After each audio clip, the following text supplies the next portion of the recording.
다시 말할게요. 사람 되려는 목적이 교회 가는 목적 전체를 지배하는 것은 아닙니다. 착하게 살아야죠. 교회 다니면 착하게 살아야 되는 거 맞습니다. 그러나 착하게 살려는 게 예수님 믿는 목적 전체를 지배하고 장악해서는 안 된다고 저는 생각합니다. 그러나 교회가 하나님 안에서 제 기능을 한다면, 다시 말할게요. 내가 부름받은 성도로서, 예수님 믿는 성도로서 하나님 앞에서 제대로 살면 그 안에서 반드시 나를 돌아보게 됩니다.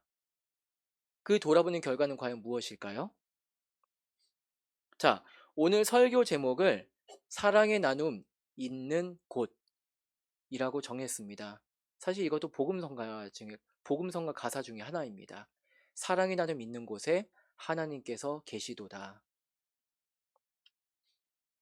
그런데 사랑 나눔을 목적으로 교회가 있는 것은 아닙니다. 그러나 교회가 정말 하나님께서 그 머리가 되신 공동체로서 제 기능을 하면은 그 과정에서 사랑 나눔이 흘려보내는 사랑 나눔이 있습니다. 자, 오늘 말씀에서 44절을 보시면은 모든 물건을 서로 통용했다고 했는데 이것을 네 글자로 유무상통이라고 합니다. 사실 유무상통은 44절과 45절을 혼합해가지고 한자성어로 그렇게 만든 것 같은데,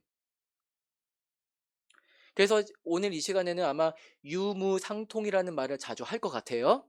그래서 제가 만약에 유무상통이라고 말을 하면은 44절이구나 이렇게 이해를 해주셨으면 좋겠습니다. 그런데 참고로 내일은 사랑 나눔 바자회죠. 제가 오늘 이 시간 설교를 위해서 검색을 해보니까 바자회 관련 성구로서 이 말씀이 인용이 되더라고요. 특별히 44절 말씀이, 45절 말씀이. 그러나 유무상통이나 바자회를 위해서 교회가 존재하는 것은 아닙니다. 그렇지만 성령님의 강권하심에 따라서 교회가 세워지고, 교회가 정말 그 성령님의 가르치심에 따라서 나는 예수님 믿습니다라고 그렇게 신앙 고백을 하고 그 신앙 고백이 내 삶 가운데서 어떻게 적용될지를 우리가 제대로 고민하게 되면은 그 결과로서 자발적으로 유무상통이 나타납니다. 자, 그렇다면은 오늘 말씀에서 기대할 것은 단순히 바자회 잘 합시다만은 아닙니다. 물론 설교 맨 마지막에 우리 바자회 잘 해야 됩니다 이런 말을 할 것 같습니다. 그러나 우리가 먼저 살펴볼 게 있어요. 믿음의 본분에 어떻게 거해야지 그 신앙생활의 과정을 바르게 걸을 수가 있겠는가, 이걸 먼저 살펴봐야 되는 것 같아요. 그래서 오늘 말씀의 단락 구분은 44절부터가 아니라 43절부터입니다. 그리고 다른 성경 구절 말씀처럼 믿음은 들음에서 납니다. 그래서 오늘 말씀에서 봐야 될 첫 번째, 말씀을 듣고 귀 기울입시다. 다시 말할게요. 첫 번째, 말씀을 듣고 귀를 기울입시다. 자, 43절 말씀을 우리가 다 같이 읽어보도록 하겠습니다. 다 같이 읽겠습니다. 시작. 사람마다 두려워하는데 사도들로 말미암아 기사와 표적이 많이 나타나님. 기사와 표적을 조금 중점적으로 보려고 하는데 그 전에 먼저 두려워하다 이 말씀을 먼저 보도록 하겠습니다. 두려워하다. 사람의 어떤 감성을 표현하는 단어 중에 하나인데, 성경에서는 이 두려워하다라는 말이 감성적인 표현에 머무르지 않아요. 그걸 넘어서서 뭔가를 말하는 것입니다. 뭔가 중요한 것을 말할 때 두려워하다라는 말을 해요. 뭐냐? 하나님과의 관계적인 표현입니다. 가령 구약에서 왕을 평가하는 문구들 중에 이런 게 있어요. 이 사람이 하나님을 두려워하느냐. 그래서 하나님을 두려워하는 왕은 선한 왕이고 하나님을 두려워하지 않는 왕은 패역하고 악한 왕이다. 이렇게 구분이 됩니다. 자, 하나님을 두려워하는 사람은 하나님 말씀에 귀 기울이고 그 말씀에 순종해서 따르는 사람입니다. 하나님을 두려워하는 사람은 하나님을 하나님으로서 정말 신앙 고백하고 그 말씀에서 떠나지 않는 사람입니다. 더 나아가 하나님을 두려워하는 사람은 하나님에게 속한 것을 기뻐하고 즐거워하는 사람입니다. 자, 이렇게 보면은 사람마다 두려워하는데 이 말은 뭔가 무서워하고 두려워하고 이런 감성적인 표현은 아닌 것 같습니다. 내 앞에 누군가에게 정말 빠져드는 것. 제가 처음 이거 말씀을 준비할 때는 압도당한다 이렇게 제가 그 해석을 했는데 압도당한다. 물론 하나님에게 우리는 압도당했죠. 나는 하나님에게 항복했습니다. 사실 감히 하나님에게 항복 안 하면 우리가 이 자리에 있겠습니까? 하나님에게 항복했기 때문에 하나님에게 압도당했기 때문에 우리가 신앙생활을 하는 것인데 그것만은 아닌 것 같아요. 하나님에게 빠졌기 때문에 신앙생활을 하는 것. 그래서 43절 후반부를 보시면은 이렇게 하나님을 두려워하는 것이 기사와 표적과 관련이 되어 있어요. 기사와 표적 이 두 단어는 오늘 말씀처럼 같이 기록되는 경우도 있고요. 또 따로 기록되는 경우가 좀 있습니다만은 하나님께서 무언가 우리에게 말씀하시고자 무언가 우리에게 정말 중요하게 말씀하시려고 놀라운 일을 행하셨다 이런 의미로서 기사와 표적이 같이 기록이 되는 것입니다. 다시 말할게요. 뭔가 우리에게 중요한 말씀을 하시려고 뭔가 특별하게 우리에게 보여주고 계신다. 그래서 기사와 표적. 자, 하나님 말씀 들으려면 어떻게 해야 되겠습니까? 하나님 말씀 제대로 들으려면 우리가 어떻게 해야 되겠습니까? 내가 하는 일을 멈추고 내가 하는 생각을 멈추고 하나님에게 주목해야 되겠죠. 그러나 웬만해선 사람은 그렇게 하지 않습니다. 솔직히 말하면은 내가 중요하잖아요. 내가 중요하고 내가 또 살아야 되니까 남의 말에 물론 거기에 따로 남의 말이 중요할지라도 내가 중요하니까 거기에 내중심적으로 남의 말을 듣는 것이지 내가 남의 말을 그렇게 경청하진 않잖아요. 그게 그런 사람의 본성인데 그런 사람의 본성을 넘어서 하나님 말씀에 귀를 기울이려면은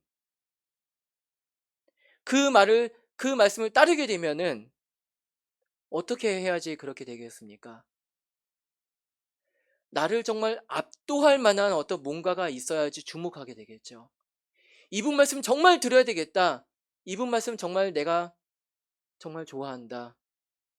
나를 넘어서서 내가 정말 좋아하는 분이다. 내가 정말 사랑하는 분이다. 이래야지 정말 속된 말로 건더지가 나겠죠. 그 가운데 기사와 표적이 이제 기능을 하는 것입니다. 사도행전에서는 그 기사와 표적이 일어났다라고만 기록하는 경우도 있고요. 또 기사 또는 표적의 결과로서 어떤 기적적인 일이 발생을 했다. 가령 안진뱅이가 일어났다. 병이 고쳐졌다. 이렇게 그 결과를 소개하기도 합니다. 중요한 것은 그 기사와 표적이 구체적으로 뭐든지 간에 그 결과는 무엇이냐? 아이고, 죄송합니다.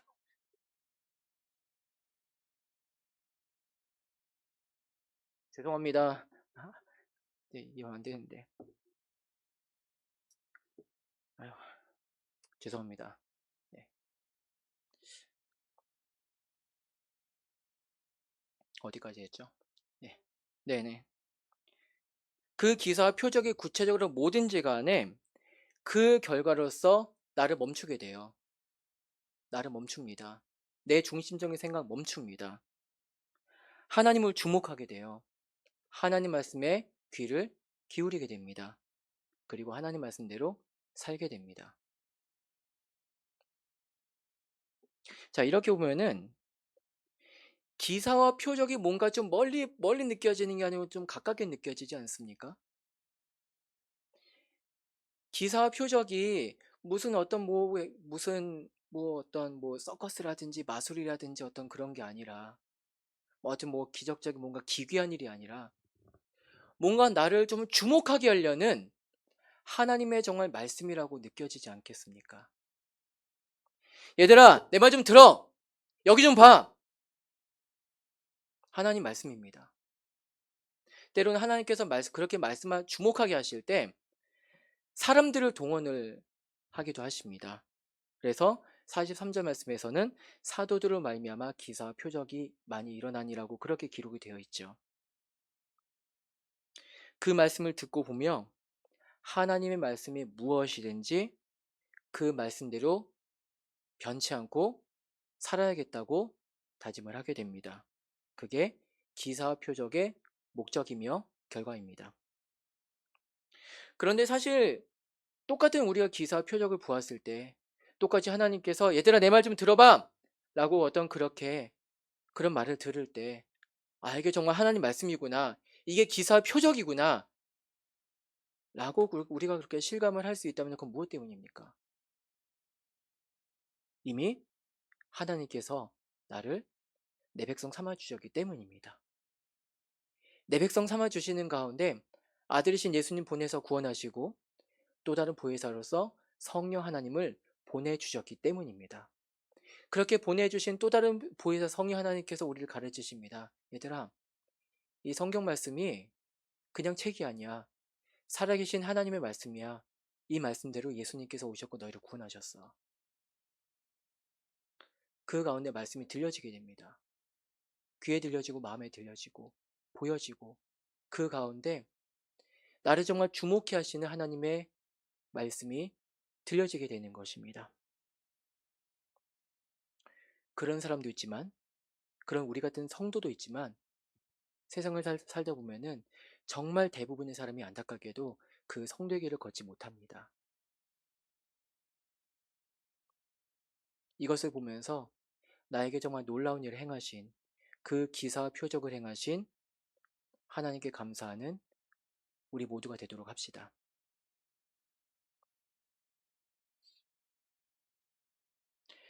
어, 제가 청년부 다닐 때 어떤 그 청년부 선배 아마 지금 집사님이 되셨으나 모르겠네요. 그, 그 선배님 이런 말을 했어요. 교회가 무엇이냐? 교회가 무엇인가에 대해서 정말 다양한 사람이 그 다양한 사람이라면 정말 나하고는 쟤는 정말 틀린 사람이야.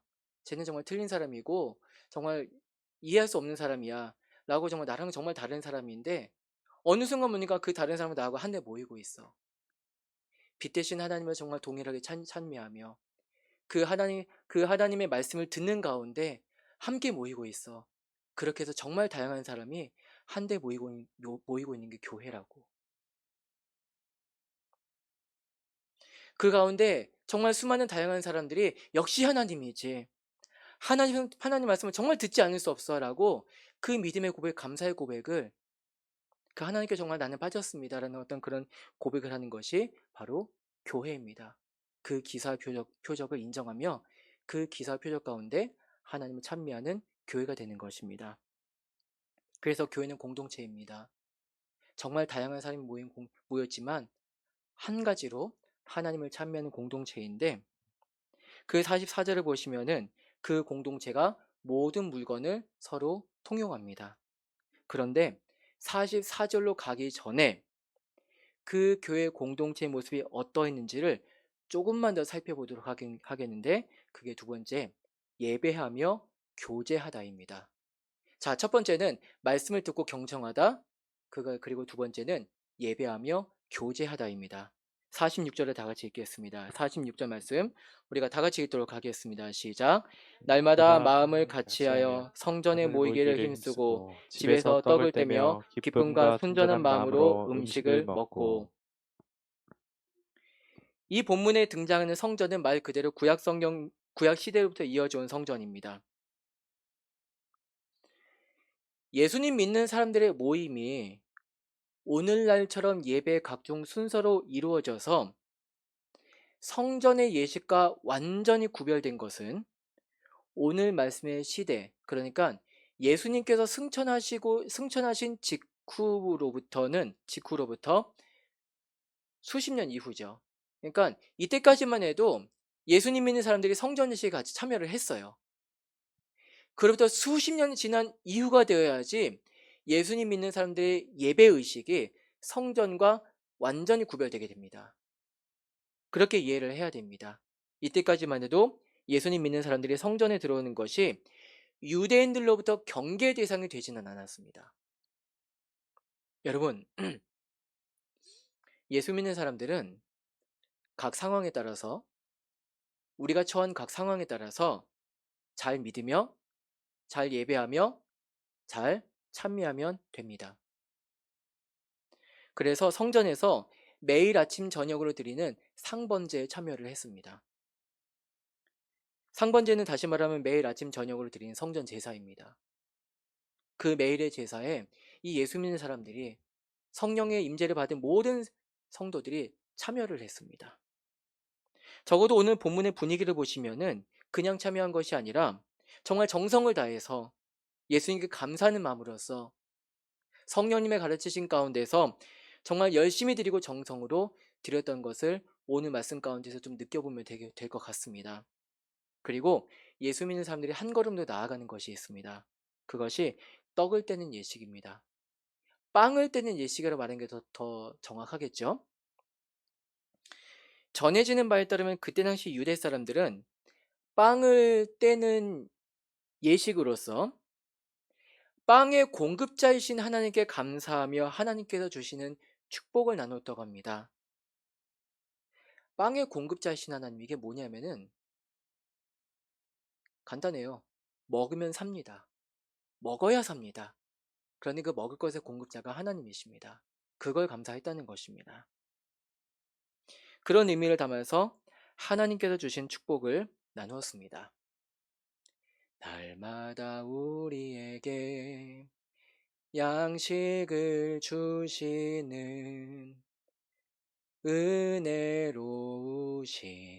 하나님 참 감사합니다.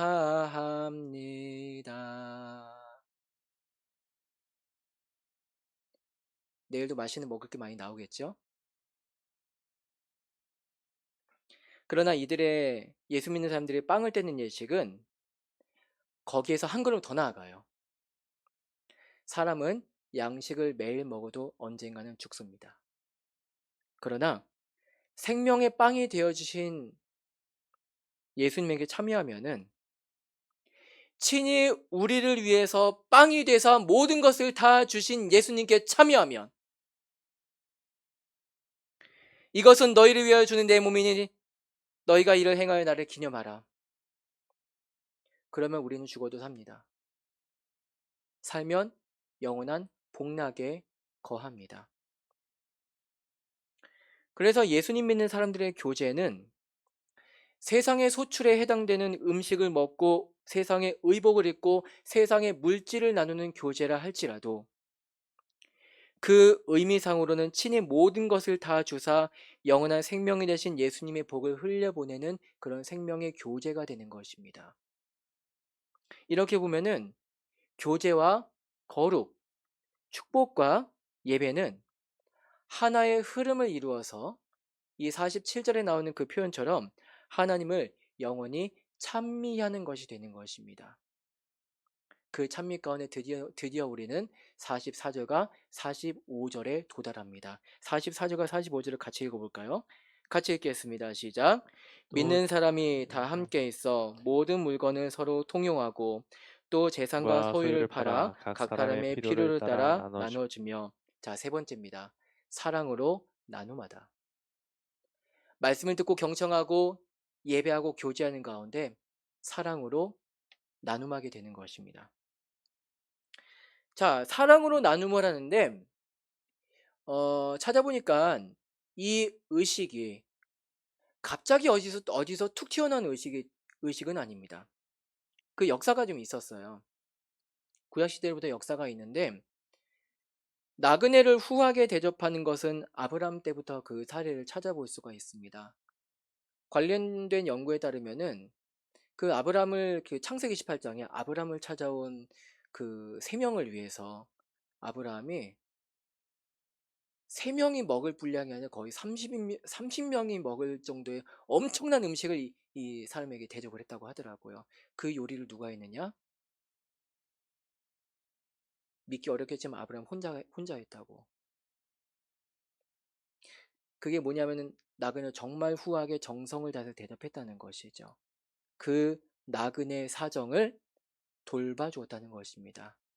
거기에 반대되는 것이 창세기 19장의 소돔과 고모라 사건이죠. 또 연약함과 어둠에 처한 형제자매 사정을 돌본다. 그 연약함과 어둠에 처한 형제자매의 그 사정을 돌보는 것은 어둠으로 도망친 아담과 하와에게 하나님께서 친히 입혀주시고 행하신 것입니다. 그래서 그로부터 이어져 오고 이루어주신 그 예수님의 사역 가운데서 어떤 목사님은 이런 말씀을 하더라고요. 예수께서 이 땅에 사람으로 내려오신 것, 사람이 좀 죄송한 말씀이지만 사람이 똥개가 된 것만은 못한 것이다. 그렇게 비유를 했습니다. 저는 이 비유가 맞다고 봅니다. 그만큼 우리의 사정을 돌보사, 우리의 연약하고 어둠에 처한 사정을 돌보사 그 눈높이를 예수님께서 극단적으로 낮춰주신 것이죠. 이 이야기의 공통점은 뭐가 되겠습니까? 누가 시키지 않아도 자기 형제의 필요를, 자기 백성의 필요를 돌보는 누가 보기엔 과한 친절. 그러나 하나님의 마음을 알면은 결코 과하다고 할 수 없는, 거부할 수 없는 친절이라고 볼 수 있는 것입니다. 요즘 젊은이들 어떤 그런 말 중에서는 이런 말이 있는 것 같더라고요. 누, 칼, 협. 아시나요?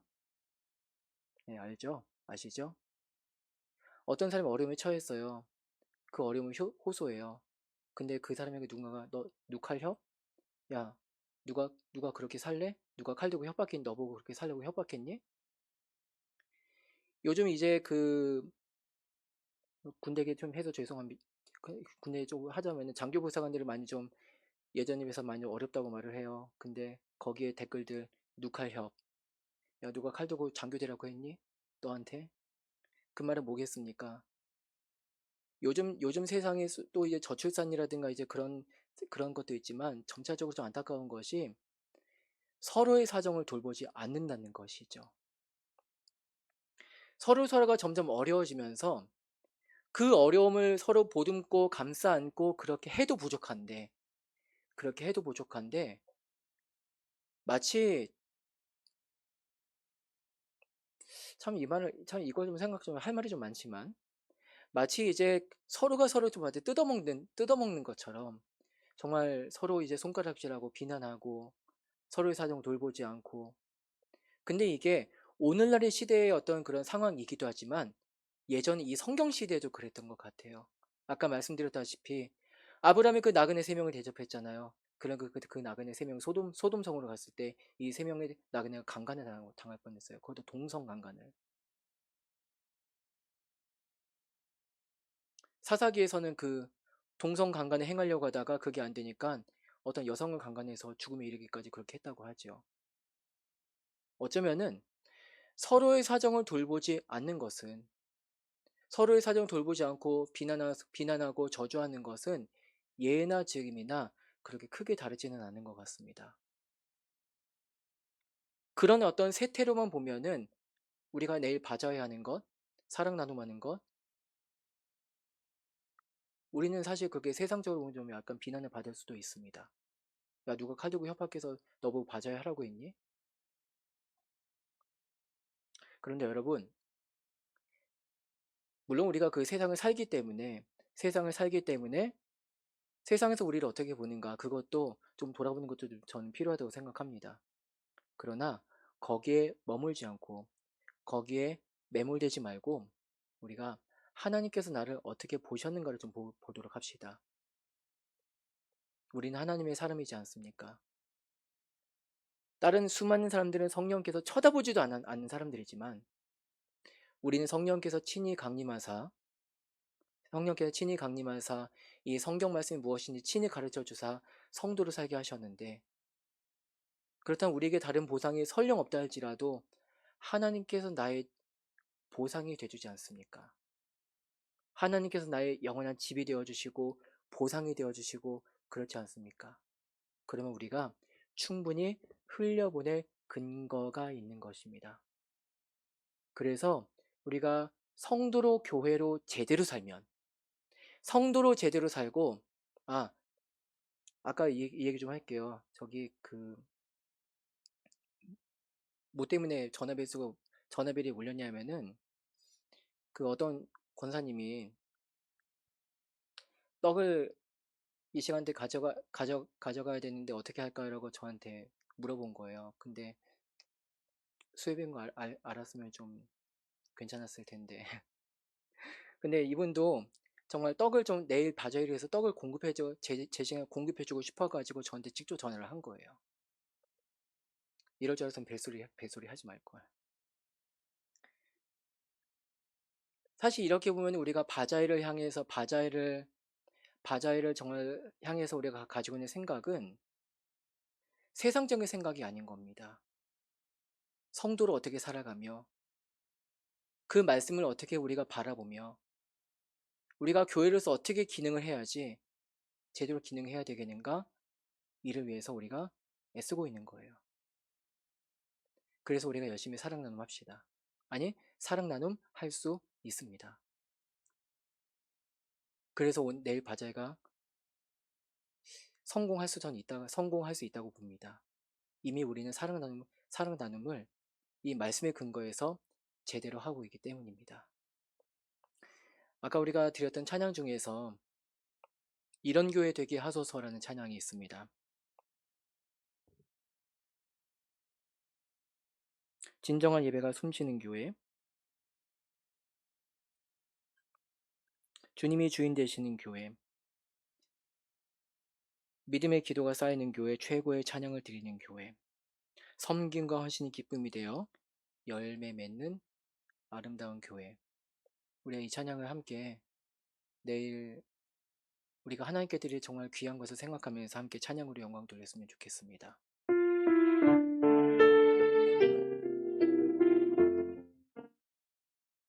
진정한 예배가 숨쉬는 교회, 주님이 주인 되시는 교회, 믿음의 기도를